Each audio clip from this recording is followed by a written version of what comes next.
საარჩევნო და თვითმმართველობის კოდექსების განსახილველად დღეს არასამთავრობო ორგანიზაცია სამართლიანი არჩევნების ოფისში არასაპარლამენტო ოპოზიცია და სამოქალაქო სექტორის წარმომადგენლები იკრიბებიან.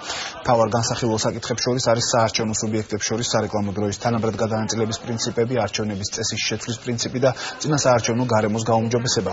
მონაწილეები ერთმანეთს მათ მოსაზრებებს გააცნობენ და შეჯერებულ ვარიანტს უკვე მმართველ კოალიციას გადაუგზავნიან.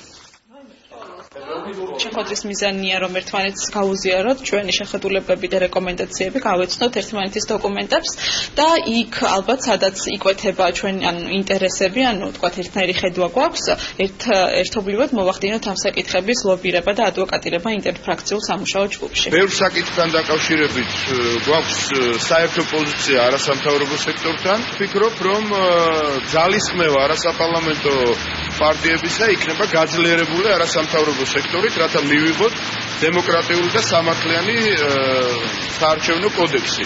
მათ შორის სისტემის ნაწილშიც, ადმინისტრაციის დაკომპლექტების ნაწილშიც, წინასაარჩევნო კამპანიის ნაწილში. შეხვედრით მთავარი თემა არის წინასაარჩევნო გარემო, საარჩევნო კოდექსი, განსაკუთრებით რამდენიმე საკითხი, მაგალითად თანაბარი საარჩევნო ადმინისტრაცია, რასაც ჩვენ ვითხოვთ და ქართულ ოცნებას უნდა რომ 13-დან 12 წევრი მას ყავდეს საარჩევნოებაზე და ერთი წევრი ყავდეს ნაციონალურ მოძრაობას და აქედან ფეხის მოსვლა არ უნდა. ჩვენ მოვითხოვთ რომ თბილისის მერია ერჩიოს თბილისელების ნახევარმა მაინც.